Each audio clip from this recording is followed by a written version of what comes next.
नहमदुहु व नसल्ली अला रसूलिहिल करीम, अम्मा बाद।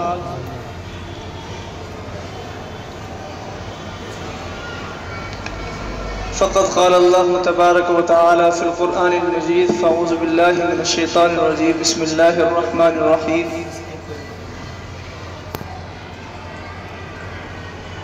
इन्नल मुनाफ़िक़ीन फ़िद्दरकिल अस्फ़लि मिनन नार व लन तजिद लहुम नसीरा।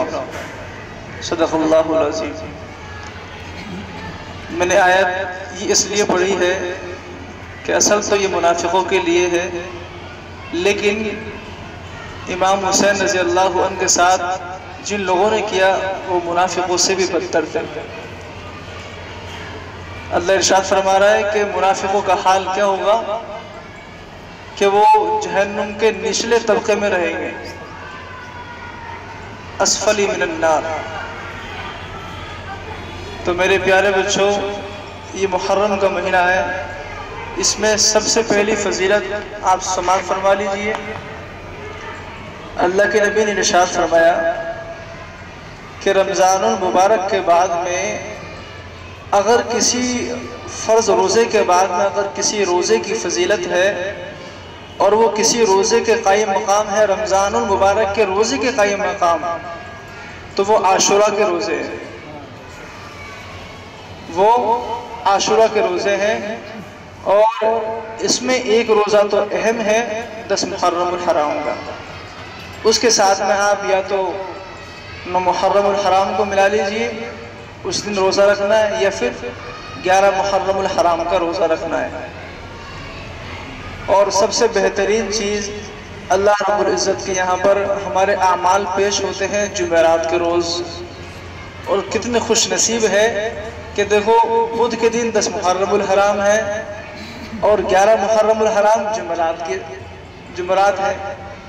तो उस दिन हम रोज़ा रखकर अगर अल्लाह रब्बुल इज़्ज़त के यहाँ पर हमारे ये 2 आमाल पेश हो गए, 2 रोज़े पेश हो गए, और अगर अल्लाह हमसे राज़ी हो गया इन रोज़ों के बदले में, तो मेरे प्यारे बच्चों हमारी आखिरत कामयाब है, आखिरत बन जाएगी।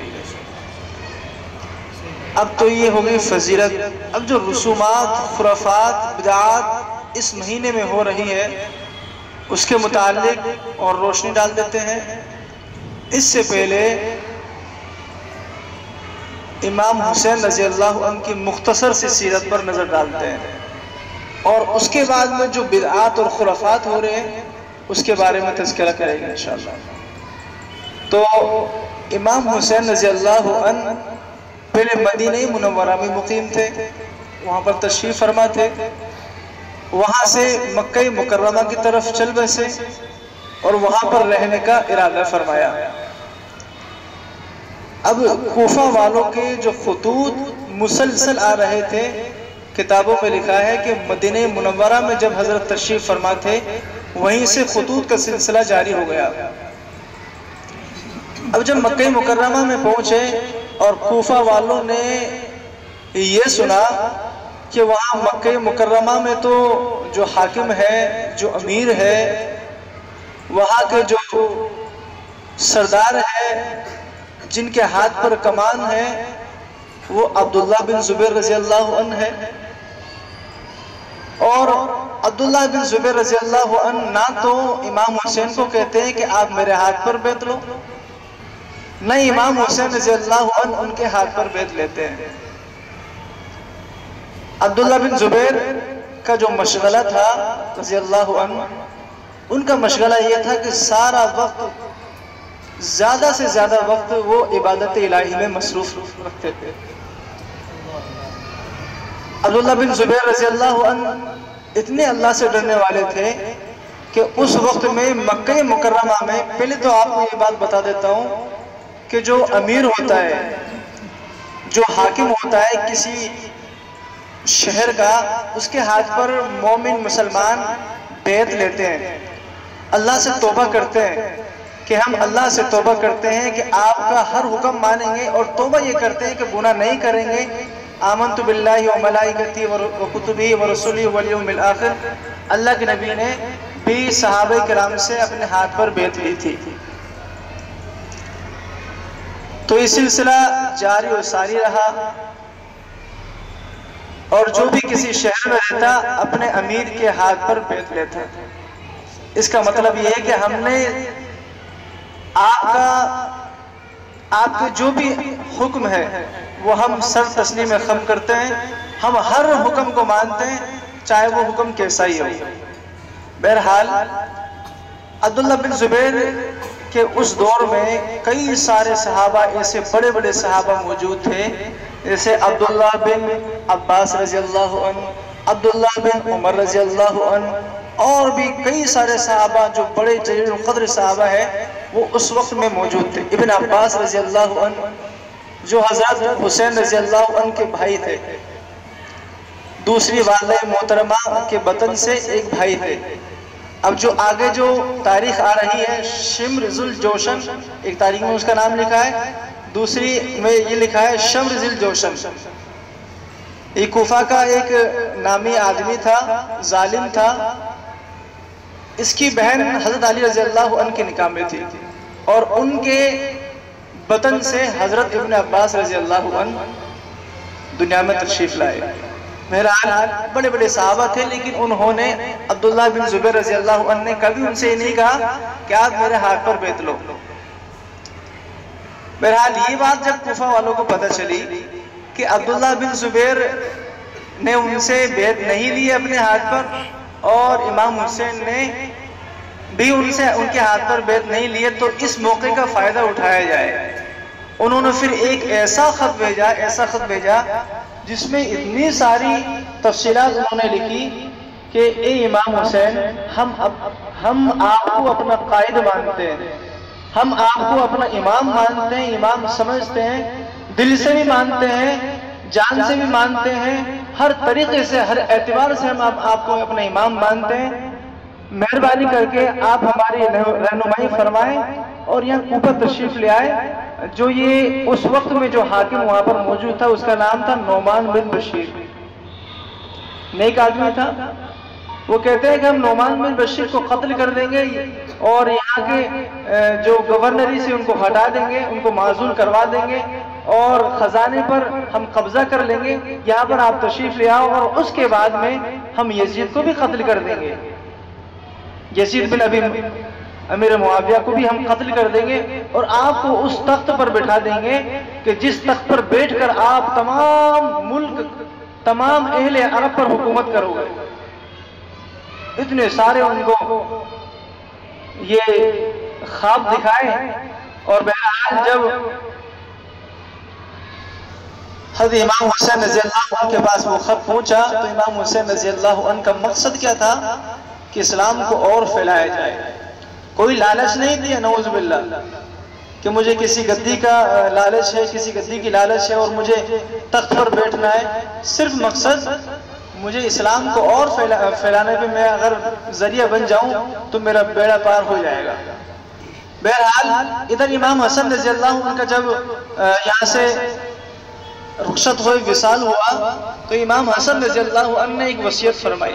इमाम हुसैन रज़ी अल्लाहु अन्हु को अपने छोटे भाई को वसीयत फरमाई कि ए मेरे बिरादर, ए मेरे मोहतरम, ए मेरे भाई, मैं आपको एक वसीयत करना चाहता हूँ।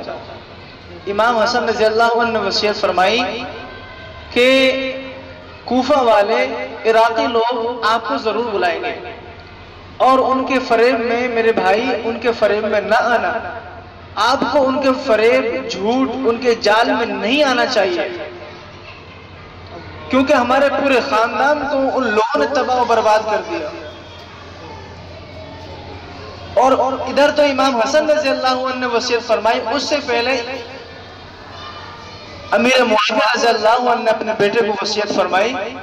जब उनके हाथ पर कमान देने लगे और वसीयत फरमाते हुए कहने लगे कि ए मेरे बेटे, मैं बहुत सारी वसीयत आपको करना चाहता हूँ। एक तो मोहम्मद सल्लल्लाहु अलैहि वसल्लम ने जिन कामों के करने का हुक्म दिया है उन कामों को करना, और जिनसे मना किया है उनसे रुक जाना। फरमाया कि ठीक है अब्बूजान। फिर फरमाया कि बेटे कुरान पर अमल करना, ठीक है अब्बूजान। हदीस पर अमल करना, ठीक है अब्बूजान। और अबू बकर सिद्दीक रज़ियल्लाहु अन्हु की सीरत को उठाकर उस पर अमल करना। कहा कि नहीं, मेरे पास कुरान मौजूद है, मेरे पास हदीस मौजूद है, मुझे अबू बकर की जरूरत नहीं है। ये तारीख इस्लाम में लिखा है। उसके बाद में फरमाया बेटे उमर बिन फारूक रज़ियल्लाहु अन्हु उनकी सीरत को उठाना और उनकी सीरत पर अमल करना, अपनी जिंदगी में लाना। फरमाया कि नहीं, मेरे पास कुरान मौजूद है, मेरे पास हदीस मौजूद है, मैं उस पर अमल कर लूंगा। फिर फरमाया बेटा उस्मान गनी की सीरत पर अमल करना, सीरत को पढ़ना और अपनी जिंदगी में लाना। फरमाया कि नहीं, मेरे पास कुरान मौजूद है, मेरे पास हदीस मौजूद है। बहरहाल एक वसीयत और फरमाई कि बेटे आप जानते नहीं हो, लेकिन मेरे तजुर्बे से मैं ये कहता हूं कि इमाम हुसैन मेरे बाद में कूफा जरूर आएंगे, कूफा जरूर तशरीफ लाएंगे, लेकिन उनके साथ नरमी का मुआमला फरमाना, उनके साथ नरमी का मुआमला फरमाना और जिस तरह चाहे उस तरह रोकना, लेकिन सख्ती नहीं करना। कोई जवाब नहीं दिया। इधर इमाम हसन रज़ियल्लाहु अन्हु ने वसीयत फरमाई, इधर यजीद के वालिद मोहतरम और अमीर मुआविया रज़ियल्लाहु अन्हु ने वसीयत फरमाई। उस वक्त में जो बड़े आलिम थे और वो भी ये चाहते थे कि हमसे बहुत बड़ी गलती हो गई कि यजीद तो अमन पसंद आदमी है, उसको क्यों तख्त पर बिठा दिया। लेकिन औलाद की मोहब्बत और पता नहीं क्या हिकमत, हम नहीं जानते हैं क्या हिकमत थी उस मौके पर, तो उनको तख्त पर बिठा दिया। अब बिठाने के बाद में अब इधर तशरीफ ले आए इमाम हुसैन रज़ियल्लाहु अन्हु उनके सीरत के ऊपर। इमाम हुसैन रज़ियल्लाहु अन्हु को जब खुतूत मिले और खत मिले, स्पेशल वो वाला जिसमें वो अपनी पूरी जिंदगी को निछावर कर देते हैं कूफा वाले कि हम आपके इतने बड़े हम आपके वो है वफादार, क्या हमसे ज्यादा कोई वफादार नहीं है, आप जरूर तशरीफ ले आए। बहरहाल जब ये खत पहुंचा तो इमाम हुसैन रज़ियल्लाहु अन्हु ने मुस्लिम बिन अकील रज़ियल्लाहु अन्हु उनको बुलाया और फरमाया कि ए मुस्लिम, आप कूफा जाए और अपने हाथ पर मेरी बैत फरमाए। मैं मुख्तसर बताना चाहता हूँ, मुस्लिम बिन अकील रज़ियल्लाहु अन्हु तशरीफ ले जाते हैं और बीच में रास्ते में रुक भी जाते हैं। हिचकिचाहट सी होती है कि अब्दुल्ला बिन जुबैर मुझसे नाराज हो जाएंगे, लेकिन फिर इमाम हुसैन ने फरमाया कि बुज़दिली से काम ना लो, हमें दीन की खिदमत करनी है, आप तशरीफ ले जाए। मुस्लिम बिन अकील तशरीफ ले जाते हैं और जब कूफा पहुंचते हैं उन लोगों ने अच्छा इस्तकबाल किया, उन लोगों ने आओ भगत की और अच्छे तरीके से मेहमान नवाजी की। तारीख में लिखा है कि एक दिन में 12,000 लोग बैत हो गए। एक दिन में 12,000 लोगों ने बैत फरमा ली उनके हाथ पर इमाम हुसैन रज़ियल्लाहु अन्हु की। 12,000 कम नहीं है, बहुत है। अब इधर जब मुस्लिम बिन अकील खैर आफियत से पहुंच गए, 12,000 लोगों ने बैत फरमा ली, तो मुस्लिम बिन अकील ने एक खत लिखा और फरमाया, उस खत में लिखा इमाम हुसैन रज़ियल्लाहु अन्हु के नाम पर कि इमाम हुसैन, मैं बखैर आफियत पहुंच गया हूँ, मेरा इन लोगों ने बहुत ही उम्दा तरीके से इस्तकबाल किया है और मेरे यहाँ पर एक दिन में 12,000 लोगों ने बैत कर ली है।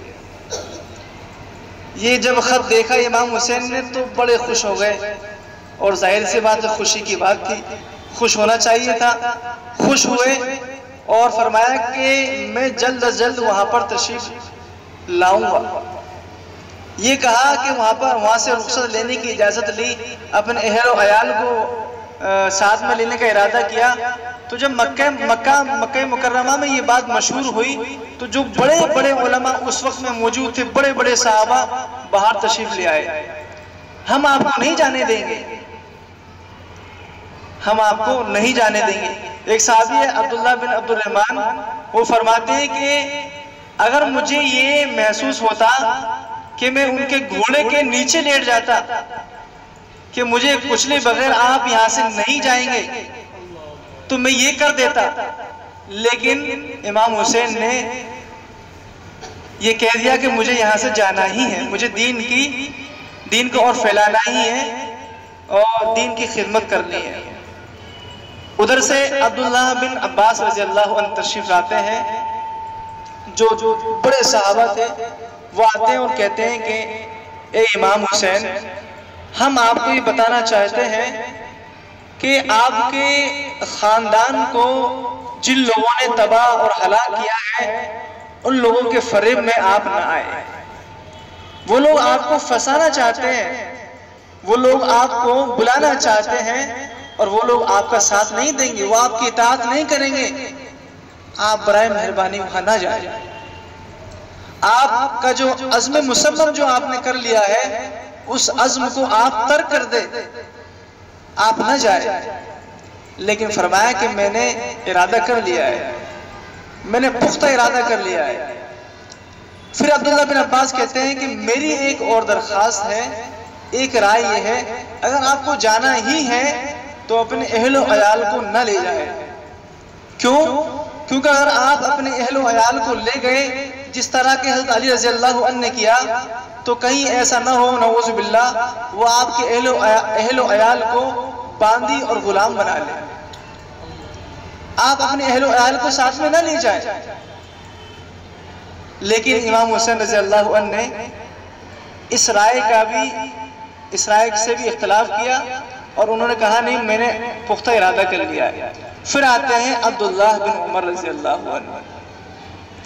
अब्दुल्लाह बिन उमर रज़ियल्लाहु अन्हु फरमाते हैं कि ए मेरे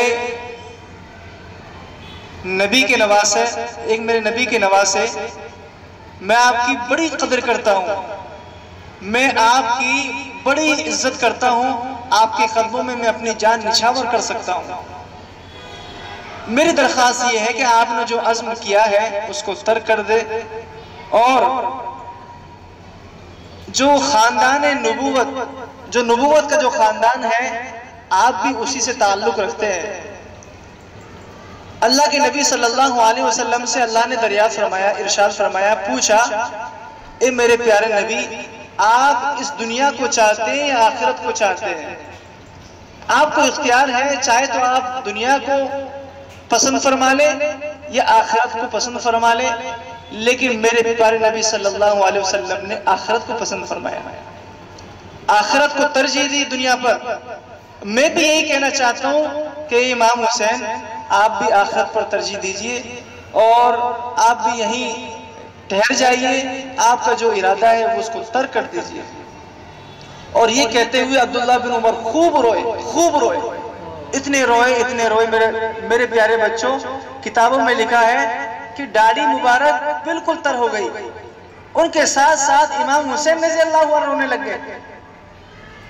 लेकिन मेरे प्यारे बच्चों, उनको कितनी चाहत थी दीन फैलाने की कि सब कुछ को कुर्बान कर दिया कि नहीं, अगर मैं कूफा और इराक में अगर हाकिम मुकर्रर हो गया तो जिन लोगों ने दीन का मजाक बना रखा है, जो लोग जाहिरन ईमान वाले हैं लेकिन मुनाफिक से कम नहीं है, वो लोग सही हो जाएंगे, वो लोग दुरुस्त हो जाएंगे, वो राह रास्त पर आ जाएंगे।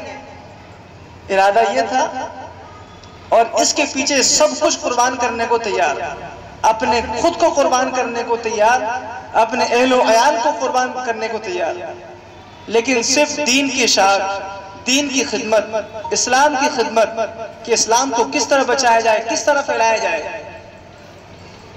समझ रहे बात? ये तारीख आपको याद रखनी है और इंशाल्लाह हम आपसे पूछेंगे, जब भी आप मदरसे में तशरीफ लाएंगे तो हम आपसे पूछेंगे कि बच्चों हमने क्या बताया आपको, तो आपको बताना पड़ेगा। वो बताओगे जब तवज्जो के साथ में सुनोगे, बिल्कुल गौर के साथ में, सारी चीज़ों को दरकिनार कर दोगे कि मुझे अभी छुट्टी के बाद में खेलने जाना है और वहाँ जाना है, सुना जाना है, मोबाइल देखना है और कहीं और घूमने जाना है, किसी के दावत में जाना है। ये सारी चीज़ों को दिमाग से निकाल दीजिए और कुछ देर के लिए बस दिमाग को खाली करो सिर्फ सुनने के लिए। समझ रहे? बहरहाल उसके बाद में इमाम हुसैन रज़ियल्लाहु अन्हु वहाँ से तशरीफ ले जाते हैं। जब वहां से तशरीफ ले जाते हैं तो उधर जहां पर मुस्लिम बिन अकील रज़ी अल्लाह अन्हु है, वहां पर क्या होता है वो सुनने वाली बात है।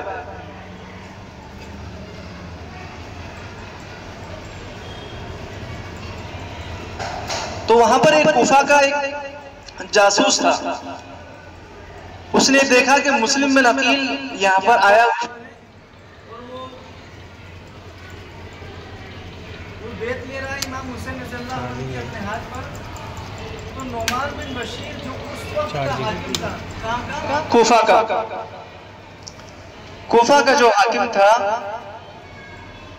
उससे कहा कि ए नोमान बिन बशीर, आपको जरा पता है कि कूफा में क्या हो रहा है? कि उसने यजीद के पास एक खत लिखा, क्योंकि जब उसने देखा कि यहाँ पर दाल गलने वाली नहीं है तो उसने यजीद को खत लिखा और कहा कि ए अमीर शरीयत, आप जानते हैं कि कूफा में क्या हो रहा है कि यहाँ पर एक शख्स है मुस्लिम बिन अकील, वो इमाम हुसैन की यहाँ पर बेत ले रहा है। जैसे ही उन्होंने ये सुना यजीद ने, तो फौरन तख्त से उठ गया, खड़ा हो गया, जलाल में आ गया कि मेरा तो वहाँ पर हाकिम मौजूद है और उस हाकिम के नाक के नीचे ये काम हो रहा है।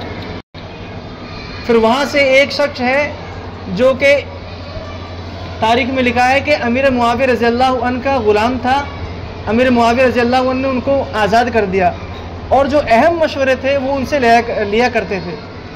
उनको बुलाया और उनसे मशवरा लिया कि बताएं कि मैं अब क्या करूं, मैं हालत पेचीदा है और एक शख्स है कूफा में इमाम हुसैन की बेत ले रहा है और मुझे ये लग रहा है कि अगर उसने वो ये बेत लेता रहा तो कूफा हमारे हाथ से चला जाएगा। तो वो आज़ाद करदा गुलाम कहता है कि मैं जो कहूँ वो करना पड़ेगा। फरमाया कि हाँ, फरमाइए आप क्या कहना चाहते हैं। कहा कि एक शख्स है जिसका नाम है उबैदुल्लाह बिन ज़ियाद। क्या नाम है? नाम याद रखो, उबैदुल्लाह बिन ज़ियाद। उस शख्स को आपने माजूल कर दिया। वो पहले हाकिम हुआ करता था इराक़ वगैरह का, बसरा का। आपने उसी वालिद मोहतरम को माजूल कर दिया, हटा दिया। लिहाजा मेरी दरख्वास्त ये है कि उबैदुल्लाह बिन ज़ियाद की जो सख्ती है वो उसको ख़त्म कर देगी और वो जलाली आदमी है, उसको आप भेज दीजिए। कि कहा कि ठीक है, मेरा हुक्म मैंने लिया था पहले उनके वालिद मोहतरम के मुताबिक, उसको वापस लेना पड़ेगा। और ख़त भेजा कि उबैदुल्लाह बिन ज़ियाद फ़ौरन कूफा की तरफ रवाना हो जाए, आपको हाकिम बनाया जाता है और नोमान बिन बशीर को गिरफ़्तार कर लेना, जो कि उस वक्त का हाकिम था वहाँ पर। समझ रहे, बात समझ में आ रही है भाई? बात समझ में आ रही है? ठीक। तो उबैदुल्लाह बिन ज़ियाद ने यही किया, नोमान बिन बशीर को गिरफ़्तार कर लिया और ख़ुद वहाँ पर बैठ गया। और एक कासिद उनका वहाँ पर रहा करता था, मुस्लिम बिन अकील का, यानी इमाम हुसैन रज़ियल्लाहु अन्हु ने कासिद भेजा बेत लेने के लिए। उनका भी एक कासिद था, उनको पकड़ लिया इब्ने ज़ियाद ने किसी चालाकी के साथ में और सबके सामने पूरे अहले कूफा के सामने उसको ऐसा कत्ल किया। और कत्ल इस वजह से किया कि लोगों में दहशत फैल जाए। जो ये लोग बेत ले रहे हैं ना, मुसलसल बेत ले रहे, उनके अंदर दहशत फैल जाए और बेत लेने का सिलसिला ख़त्म हो जाए। फिर बाद में बहुत चालाकी के साथ में, बहुत तफसीलन बहुत बातें हैं, लेकिन मुख्तसर ये बताना चाहता हूँ कि उन्होंने बहुत शातिरन अंदाज में मुस्लिम बिन अकील को भी गिरफ़्तार कर लिया और मुस्लिम बिन अकील को गिरफ़्तार करने के बाद उनको भी शहीद कर दिया। अब इधर इमाम हुसैन रज़ियल्लाहु अन्हु हुस्न ज़न के साथ तशरीफ़ लाते हैं कि वहाँ पर देखो मुस्लिम बिन अकील ने एक दिन में 12,000 लोगों को अपने हाथ पर बेत ले लिया, बेत हो गए। अब मैं जाऊँगा तो कई लाख लोग मेरे हाथ पर बेत ले लेंगे और अब तक तो बहुत ज़्यादा तादाद बढ़ चुकी होगी। ये सोचते हुए जाते हैं, हुस्न ज़न के साथ में जाते हैं। तो एक और साहबी रास्ते में मिलते हैं, वो भी उनको रोकते हैं, लेकिन बहरहाल उन्होंने जो इरादा किया उस पर कायम रहते हैं। अब मुख्तसरन बताना चाहता हूँ कि करबला का मैदान आता है और करबला के मैदान से पहले जो उबैदुल्लाह बिन ज़ियाद है, कहाँ का हाकिम है? ये हाकिम कहाँ का है? कूफा का। तो कूफा का जो हाकिम था उसने एक हाकिम को और भेजा सिपह सालार को कि आप सिपह सालार हो और इन तमाम लश्करों की कमान आपके हाथ में, आप जाएं और इमाम हुसैन को गिरफ़्तार करके लाएं। अगर वो गिरफ़्तार होते हैं तो गिरफ़्तार करके लाना, अगर गिरफ्तार नहीं होना चाहते तो उनका सर काट के मेरे सामने ले आना। नऊज़ुबिल्लाह, इतना बड़ा हुक्म उन्होंने दे दिया। किसको दिया? अम्र बिन साद बिन अबी वक्कास, जो इब्ने साद बिन अबी वक्कास रज़ी अल्लाह अन्हु कहते हैं ना, बड़े साहबी थे, उनके साहबजादे साद बिन अम्र बिन साद बिन अबी वक्कास रज़ी अल्लाह अन्हु। तो उनको ये हुक्म देते हैं और हुक्म देने के बाद में और कुछ बहुत कुछ लश्करों को भेजते हैं, बहुत तादाद में, बहुत सारी तादाद में भेजते हैं कि जाओ और उनको गिरफ्तार करके लाओ। बहरहाल वो पहुंच जाते हैं करबला के मैदान में और इधर से वो मुहासरा कर लेते हैं। अम्र बिन साद के जो लश्कर वाले हैं तमाम लोग मुहासरा कर लेते हैं, चारों तरफ से घेर लेते हैं और इमाम हुसैन रज़ियल्लाहु अन्हु बीच में आ जाते हैं। अब कहीं जाने का चांस ही नहीं है, पीछे जाए तो नहीं जा सकते, आगे जाए तो नहीं जा सकते, दाएं बाएं जाए तो नहीं जा सकते, क्योंकि मुहासरा कर लिया है। लेकिन अम्र बिन साद के अंदर उनकी ज़िंदगी में नरमी थी और वो नरम मिजाज इंसान थे। वो ढील देते रहे कि इमाम हुसैन आप अपने आप को सुपुर्द कर दीजिए, मैं सिफारिश करवाऊंगा आपकी, मैं दरख्वास्त करूंगा उबैदुल्लाह बिन ज़ियाद से। लेकिन बहरहाल मौका ऐसा था कि उबैदुल्लाह बिन ज़ियाद ने एक ख़त लिखा और कहा कि साद, अम्र बिन साद, आप इतनी ढील क्यों दे रहे? अगर आपने थोड़ी और ताख़ीर की तो मैं आपको गिरफ़्तार करके यहाँ पर वापस बुला लूँगा और यहाँ पर बुलाने के बाद मैं आपके ऊपर तशद्दुद करूँगा, लिहाजा जल्दी से इस काम को ख़त्म करके मेरे पास आओ। अगर गिरफ़्तार करने का मौका हो तो गिरफ़्तार करो, अगर गिरफ़्तारी नहीं देते हैं तो फ़ौरन उनका सर काट के मेरे सामने लाओ। बहरहाल बहुत कुछ हुआ। उसके बाद में उबैदुल्लाह बिन ज़ियाद ने एक ख़त और लिखा कि फ़ौरन इसी वक्त इनके जो पानी जा रहा है उस पर बंदिश फरमा दीजिए, बंदिश कर दीजिए, पानी रोक दीजिए। ये इतनी बड़ी सज़ा थी जो कि तलवार और नेज़े और बहुत सारी जो ज़ख़म देने वाले हथियार है उनसे ज़्यादा ज़ख़म देने वाली चीज़ क्या है? पानी का बंद हो जाना। उनके साथ में छोटे छोटे बच्चे थे। हज़रत इमाम हुसैन रज़ियल्लाहु अन्हु के बेटे थे ज़ैनुल आबिदीन रज़ियल्लाहु अन्हु, और उनकी एक बहन थी और उनकी अहलिया मोहतरमा थी और भी बहुत सारे अहले खाना थे। बहरहाल अब पानी की बंदिश हो गई, प्यास की शिद्दत से मारे जा रहे हैं, बच्चे भूख से मर रहे हैं, प्यास से मर रहे हैं, आवाज़ दे रहे हैं कि पानी चाहिए, पानी चाहिए, और रोने लगते हैं ज़ैनुल आबिदीन और उनकी बहन। तो इमाम हुसैन आते हैं और कहते हैं अगर आप रोने लग गए तो दुश्मन को ये पता चल जाएगा कि ये तो घबरा गए, ये तो जंग से पहले ही हार मान ली इन लोगों ने। आप लोग बहरहाल मेरी कमर न तोड़ो, इन बच्चों को खामोश कराइए। फिर बाद में बाहर आते हैं, खेमे से बाहर आते हैं और कहते हैं कि अब्दुल्लाह बिन अब्बास रज़ियल्लाहु अन्हु ने सही फरमाया था कि अहल व अयाल को साथ न ले जाओ। आज वो बात मुझे याद आ रही है, यह 9 मुहर्रमुल हराम का वाक़या है। अब जब उबैदुल्लाह बिन ज़ियाद का एक ख़त आता है, उसके बाद में उबैदुल्लाह बिन ज़ियाद एक जुबैरा नाम करके एक शख्स को भेजते हैं और कहते हैं अगर अम्र बिन साद अगर ताख़ीर करे तो उसको गिरफ़्तार कर लेना और आप वहाँ पर कुछ देर के लिए हाकिम बन जाना, मैं उसके बाद में किसी ताकतवर आदमी को हाकिम बनाकर यहाँ से भेजता हूँ। उसके बाद में यही हुआ कि उबैदुल्लाह बिन ज़ियाद ने एक और हाकिम को भेजा जिसका नाम था शम्र ज़िल जोशन। क्या नाम था? यही जालिम आदमी था जिसने इमाम हुसैन रज़ियल्लाहु अन्हु को शहीद किया। इतना सख्त मिजाज आदमी, इतना जालिम आदमी, इतना मनहूस, इतना गद्दार आदमी, मुनाफिक आदमी कि इसने थोड़ा भी तरस नहीं खाया। अब आप सुनना कि इसने किस तरह का जुल्म किया इमाम हुसैन रज़ियल्लाहु अन्हु के साथ। अब बाद में इमाम हुसैन रज़ियल्लाहु अन्हु से जंग शुरू हो गई। अब जंग शुरू होने के बाद में शम्र ज़िल जोशन नामी जो बादशाह था, वो बड़ा जालिम आदमी था, वो आता है और अम्र बिन साद से कहता है कि फ़ौरन जाओ और कुछ हमराइयों को साथ में लो और इसकी गर्दन उड़ा दो। किसकी? इमाम हुसैन रज़ियल्लाहु अन्हु की। उससे पहले इमाम हुसैन रज़ियल्लाहु अन्हु मुख्तसर से तकरीर करते हैं, कहते हैं कि मेरे पहले तो 3 बातें हैं मैं आपके सामने पेश करना चाहता हूँ। इन बातों में से अगर आपको किसी एक बात पर भी अगर आप खुश हो और आप मंजूरी फरमा लें तो एक बात को बता दीजिए कि ये बात मुझे अच्छी लगती है आपकी, और उस बात पर मैं अमल कर लूँगा। तो 3 बातें ये हैं। इमाम हुसैन ने फरमाया कि अव्वल तो ये कि मैं जिस तरफ से आया हूँ, मक्का मुकर्रमा की तरफ से, मैं जिस तरफ से आया हूँ मुझे उसी तरफ वापस जाने दो, ताकि मैं इबादत इलाही में मसरूफ़ हो जाऊँ, मशगूल हो जाऊँ। और दूसरी बात ये कि मुझे किसी चटियल मैदान और ऐसे जंगल की तरफ रवाना कर दो कि वहाँ पर मैं कुफ़ार के साथ लड़ता हुआ शहीद हो जाऊँ। और तीसरी बात ये कि आप मेरे सामने से हट जाओ और मैं सीधा यजीद के पास जाता हूँ और उससे बराह रास्त ऐसा ही मामला तय करूँगा जैसा मामला अमीर मुआविया से मेरे बड़े भाई हज़रत इमाम हसन रज़ियल्लाहु अन्हु ने तय किया था। और आप मेरे पीछे पीछे इत्मीनान की गर्ज से आप मेरे पीछे चल सकते। तो ये बात सुनकर अम्र बिन साद को खुशी हुई। उसने कहा कि मैं अपनी तौर पर तो कोई जवाब नहीं दे सकता, लेकिन बहरहाल मैं उबैदुल्लाह बिन ज़ियाद से पूछता हूँ वो क्या कहते हैं। उबैदुल्लाह बिन ज़ियाद को एक और ख़त भेजा।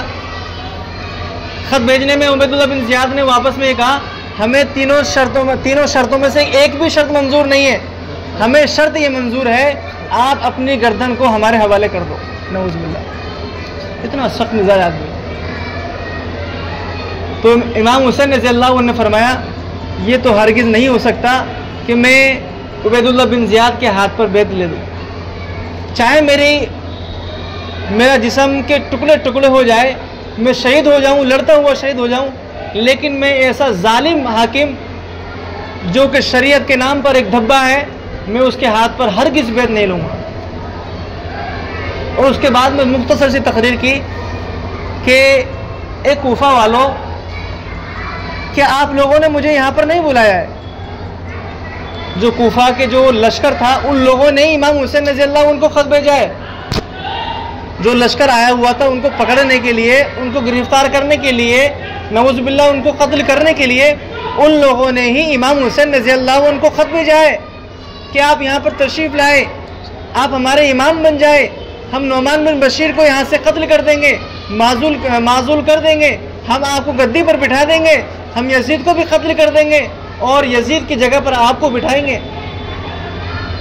ये सारी बातें आपने क्या हमें नहीं बताई थी? इमाम हुसैन रज़ियल्लाहु अन्हु जोशिल अंदाज में कहते, ए फुला इब्न फुला, क्या आपने मुझे इस दिन फुला दिन आपने मुझे ख़त नहीं भेजा था?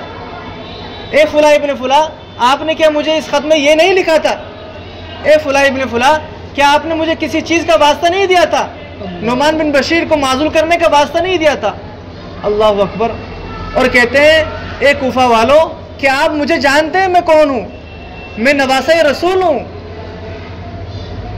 मैं ऐसा नवासा हूँ जिसके हर बदन में सतर को छोड़कर जिस दुनिया के लिए जिस नबी को भेजा गया है, जो खातिमुन नबीयीन है वल मुरसलीन है, जो तमाम नबियों के सरदार हैं, जो नबियों का सिलसिला ख़त्म करने वाले हैं, उनका मैं चहीता नवासा हूँ। और उन्होंने मेरे पूरे बदन पर बोसा दिया है। मैं ऐसा नवासा हूँ। आप मुझे जानते हैं कि मेरी माँ कौन है? मेरी माँ पूरी जन्नत की औरतों की सरदार है। आप जानते हैं कि मेरे वालिद मोहतरम कौन है? वो शेर खुदा है, वो शेर खुदा है, वो असदुल्लाह है। और आप मुझे जानते हैं कि मैं किसका भाई हूँ? मैं इमाम हसन का भाई हूँ। अल्लाह अकबर। इतने बड़े बड़े वास्ते देते हैं, लेकिन उन जालिमों को ज़र्रा बराबर भी उसका असर नहीं होता है।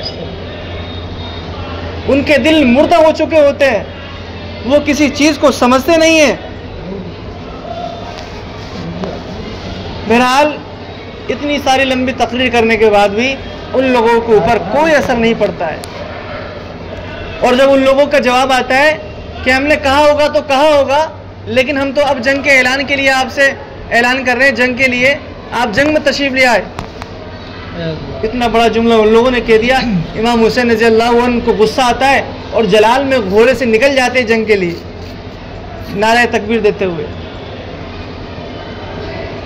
खूब लड़ाई करते हैं, खूब जिहाद करते हैं अल्लाह के रास्ते में, और कुछ कुफार को भी ऊपर पहुंचा देते हैं, यानी कत्ल कर देते हैं, दुनिया से ख़त्म कर देते हैं। लेकिन आखिर इधर तादाद कम है, उधर लाखों की तादाद है। अगर 10-10, 20-20, हज़ार आदमी भी अगर एक आदमी से मुकाबला करे तो कहाँ उसका मुकाबला हो सकता है। बहरहाल आखिर में जब शम्र ज़िल जोशन नामी जो जालिम आदमी था वो अमर बिन साद को वरगलाता है कि अमर बिन साद तू क्या कर रहा है, तेरी मैं शिकायत करूंगा उबैदुल्लाह बिन ज़ियाद से, आगे बढ़ और इसको कत्ल कर। अब बाद में तारीख की किताबों में लिखा है कि जंग करते करते करते करते 33 जो ज़ख़म इमाम हुसैन रज़ियल्लाहु अन्हु के बदन पर थे वो किसके थे पता है आपको? नेज़े के। नेज़ा किसे कहते हैं? नेज़ा उसे कहते हैं, एक लंबी सी लकड़ी होती है, ठीक है, बांस की तरह। उसके जो शुरू के हिस्से में एक नोकीला सा एक लोहा होता है, देखा होगा आपने, सीरियल में देखा होगा, किसी चीज़ में देखा होगा आपने। तो उसमें किताबों में लिखा है कि 33 ज़ख़म नेज़े के हैं और 44 ज़ख़म तीर के हैं, और तलवार के तो अनगिनत ज़ख़म इमाम हुसैन रज़ियल्लाहु अन्हु के बदन मुबारक पर थे। और उस वक्त के जो जालिम आदमी जो दो खड़े हुए थे, जो हाकिम थे, उससे लश्कर के सिपह सालार थे, एक तो शम्र ज़िल जोशन और एक दूसरा अम्र बिन साद। ये दोनों हक्का बक्का रह गए कि ऐसा आदमी हमने अपनी पूरी ज़िंदगी में ऐसा बहादुर आदमी नहीं देखा, जाफशानी से मुकाबला कर रहा है, इतनी हिम्मत के साथ में मुकाबला कर रहा है, इतने तलवार लग चुके हैं, तलवार के ज़ख़म मौजूद हैं, कपड़े फट चुके हैं, नेज़े लग चुके हैं और तीर बदन में लगे हुए हैं, फिर भी इतनी हिम्मत के साथ में मुकाबला कर रहा है। हमने अपनी पूरी ज़िंदगी में ऐसा बहादुर आदमी नहीं देखा। उसके बाद में शम्र ज़िल जोशन जालिम आदमी वो आगे बढ़ता है और अपने हमरा लोगों को लेता है और इमाम हुसैन रज़ियल्लाहु अन्हु का बायां हाथ काट देता है। खाल पर रहता है इमाम हुसैन रज़ियल्लाहु अन्हु, उसको हटा देते हैं, अलग कर देते हैं। अब जैसे ही दाएं हाथ से वार करना चाहते हैं इमाम हुसैन, तो पीछे से एक सिनान नाम करके एक मनहूस आदमी था, उसने आके इमाम हुसैन रज़ियल्लाहु अन्हु के ऐसा नेज़ा गुपाया पीछे से कि शिकम पार हो गया, पूरे पेट के बाहर निकल गया पूरा नेज़ा, और वहीं पर इमाम हुसैन रज़ियल्लाहु अन्हु की रूह परवाज़ कर चुकी। इन्ना लिल्लाहि व इन्ना इलैहि राजिऊन। ये एक ऐसी तारीख़ है, इंसान सुनता रहता है कि हमारे लिए हम उम्मत के लिए, इस दीन को बचाने के लिए, दीन की बका के लिए, इस्लाम की बका के लिए हमारे बुजुर्गों ने, सहाबाओं ने, ताबीन ने, तबे ताबीन ने, नबियों ने कितनी कुर्बानियाँ दी है। उन्होंने क्या अपने लिए ये सारा काम किया? नहीं किया। उन्होंने दीन की खिदमत के लिए ये सारी कुर्बानियाँ पेश की। अब उसके बाद भी उस जालिम को तरस नहीं आता है, और शम्र ज़िल जोशन के हुक्म से कोई एक आदमी था जिसका नाम किताब में नहीं लिखा है, उसने तलवार उठाई और इमाम हुसैन रज़ियल्लाहु अन्हु की गर्दन अलग कर दी, सर तन से जुदा कर दिया, और बदन को एक घोड़े से बांधा गया। और बांधने के बाद में किताब में लिखा है कि शम्र ज़िल जोशन के हुक्म से उसको पूरे करबला के मैदान में घुमाया गया, टापू पर घुमाया गया, हत्ता के इमाम हुसैन रज़ियल्लाहु अन्हु का बदन चकनाचूर हो गया। अब उसके बाद में वो जालिम आदमी शम्र ज़िल जोशन उस सर को लेकर उबैदुल्लाह बिन ज़ियाद के पास में जाता है, और उबैदुल्लाह बिन ज़ियाद के पास जैसे ही जाता है तो एक नेक आदमी वहाँ पर मौजूद था, और उसको उसकी माँ की गाली देते हुए कहा कि एक पिसरे सुमैया के बेटे, पिसरे सुमैया, आपको शर्म नहीं आई?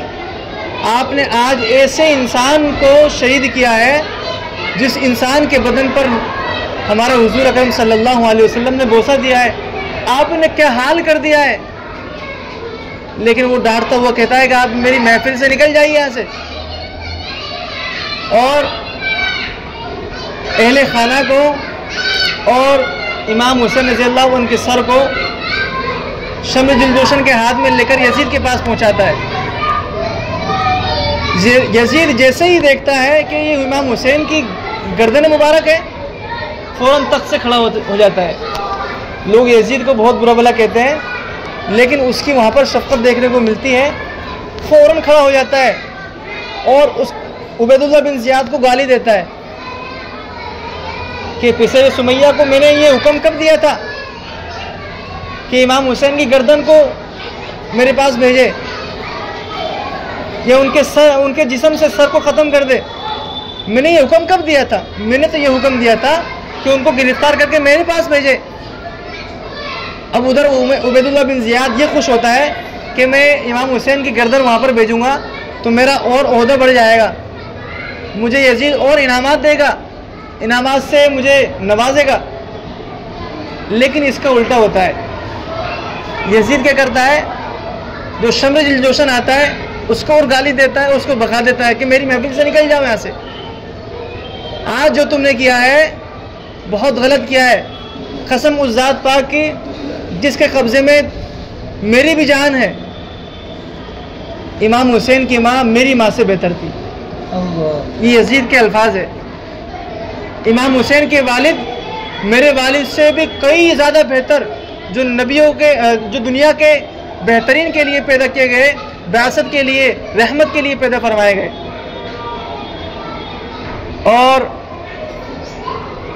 इनके वालिद और मेरे वालिद में तो कुछ तराजू था बहरहाल, लेकिन ये पिसर सुमैया ने अच्छा काम नहीं किया है। और तारीख़ इस्लाम में लिखा है कि उनके अहल अयाल को ख़र्चे के साथ में मदीने मुनव्वरा भेज देते हैं, पूरे ख़र्चे के साथ में, और कहते हैं अगर ज़िंदगी भर तक, जब तक मैं दुनिया में रहा, अगर आपको किसी चीज़ की ज़रूरत पड़े तो आप एक ख़त ज़रूर लिख दीजिएगा। बहरहाल ये तो इमाम हुसैन रज़ियल्लाहु अन्हु उनकी तारीख़ थी, ठीक है, कि किस तरह उन्होंने कुर्बानी दी है, किस तरह उन लोगों ने उनको वर्गलाया और कितना झूठ फैलाया। जब वक्त था कि सामने आकर मुकाबला करते, उस वक्त में उन लोगों ने पीठ फेर ली, और बजाय पीठ फेरने के और सख्त अल्फाज ये कि आप जंग का ऐलान कर दीजिए, उधर से हम आपसे जंग करना चाहते हैं। बहुत बड़ा अल्फाज है। जब तो इमाम हुसैन रज़ियल्लाहु अन्हु की तारीख़। लेकिन अब आ जाइए खुराफात की तरफ और रसूमात की तरफ, बिदात की तरफ, कि इस महीने में कहाँ तो दीन की इशाअत के लिए इमाम हुसैन रज़ियल्लाहु अन्हु ने इतनी कुर्बानियाँ दी, और हम कहाँ दीन को बर्बाद करने के लिए इतने खुराफात फैला रहे हैं जिसकी कोई इंतहा नहीं है। ताज़िए की शक्ल में, शरबत की शक्ल में, खाना खिलाने की शक्ल में, ढोल बजाने की शक्ल में, अलम वगैरह खाने की शक्ल में, पता नहीं क्या क्या खुराफात इन लोगों ने शुरू कर दिए। हालांकि ताज़िया कहते हैं जो इमाम हुसैन रज़ियल्लाहु अन्हु की मज़ार मुबारक है, उसकी शबी यानी उसकी हम शक्ल, उसका जैसा एक बनाना और उसकी ज़ियारत करना, इसको ताज़िया कहते हैं।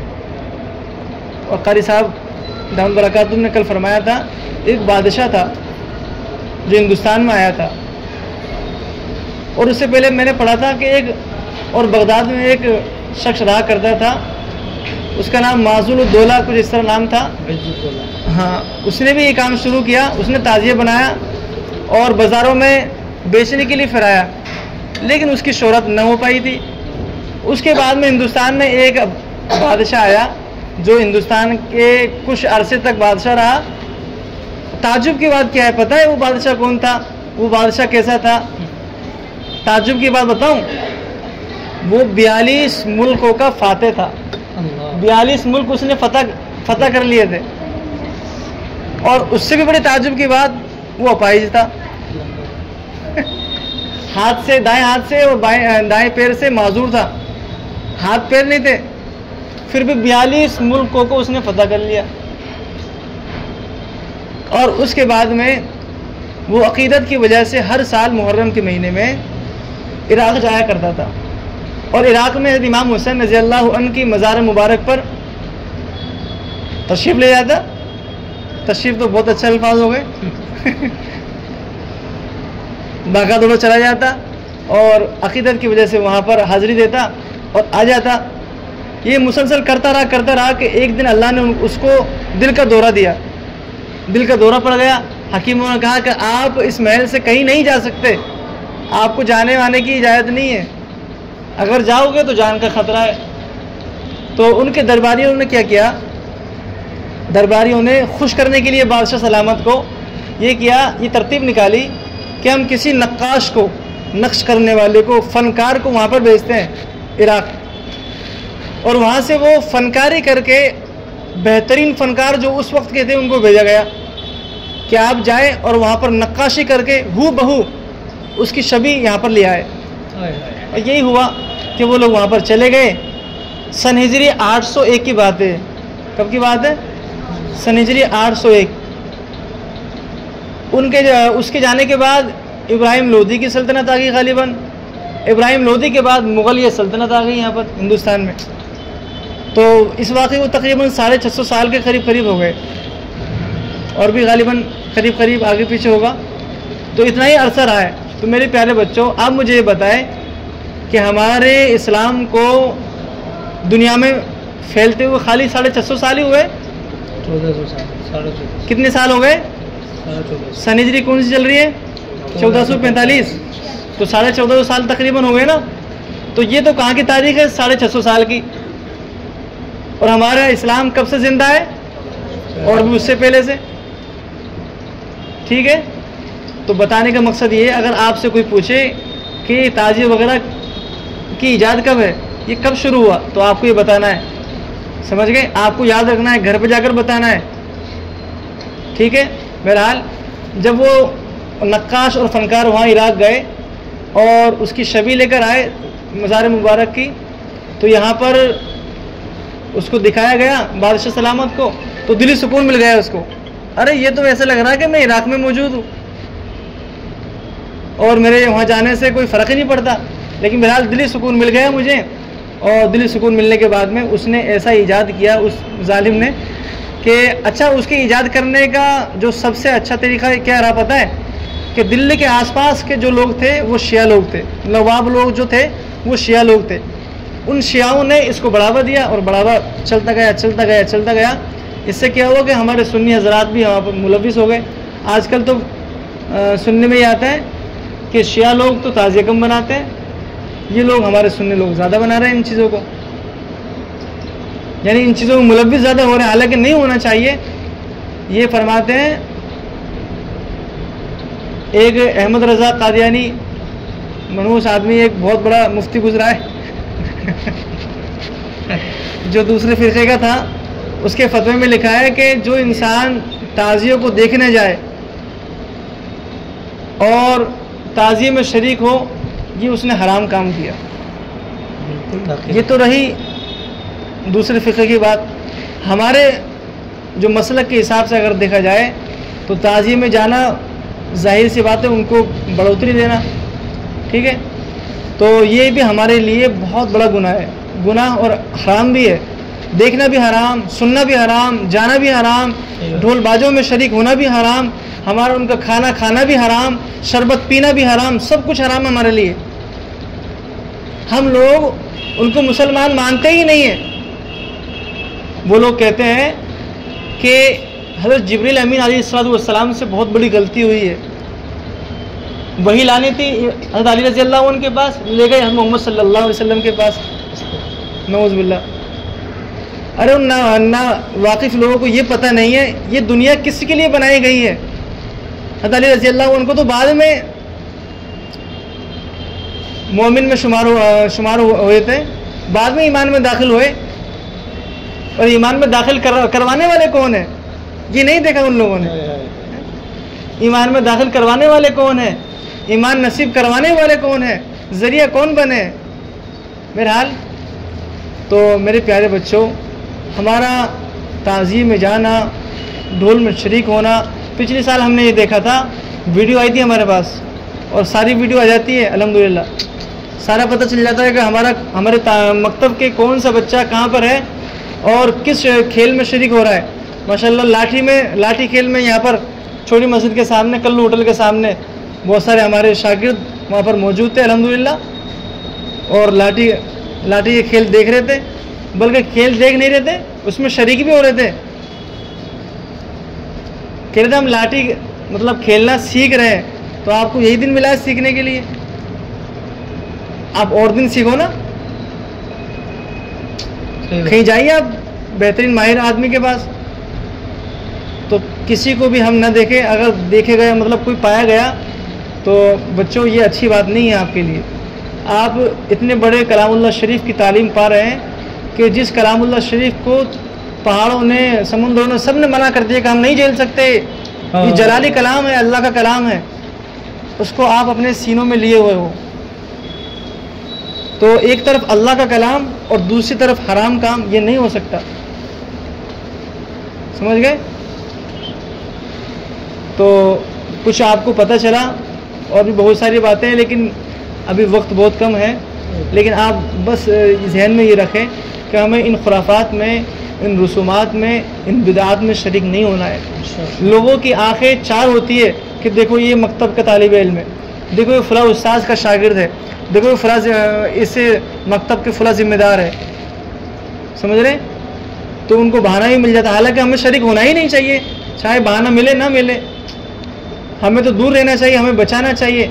और हमारे यार दोस्तों को भी बताए, हमारे घर में बताए कि वालिद मोहतरमा से बताए, वालिद मोहतरम को बताए कि अबू जान ये देखो इसकी तारीख़ ये है, बताओगे तो याद रहेगा। और आपके वालिद मोहतरम कहेंगे देखो मेरा बच्चा कितनी अच्छी बातें सीख कर लाया, कहाँ से सीख कर लाया है ना, ये तारीख़ बताओ और याद रखो। इसको याद कब रहेगा, जब आप किसी और को बोलोगे ये बातें, जब जहन में याद बातें रहती है। ठीक है, अमल करोगे इंशाअल्लाह, है ना। देखो आज की मजलिस बहुत कीमती मजलिस हो गई माशाअल्लाह।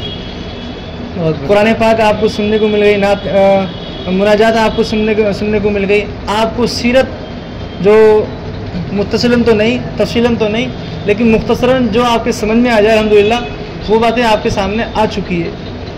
तो उम्मीद है कि इंशाल्लाह हमारे बच्चे कहीं नहीं जाएंगे खुराफात में, इंशाल्लाह नहीं जाएंगे ना। अच्छे बच्चों की निशानी यही है, अच्छे शागिर्द की निशानी ये है, अलामत ये है कि वो अपने उस्ताद की हर एक बात मानता है ना। तो हमें नफरमानी नहीं करनी है, हम नफरमानों में शुमार नहीं होने हमें, ठीक है ना। अल्लाह रब्बुल इज़्ज़त अमल की तौफीक नसीब फरमाए।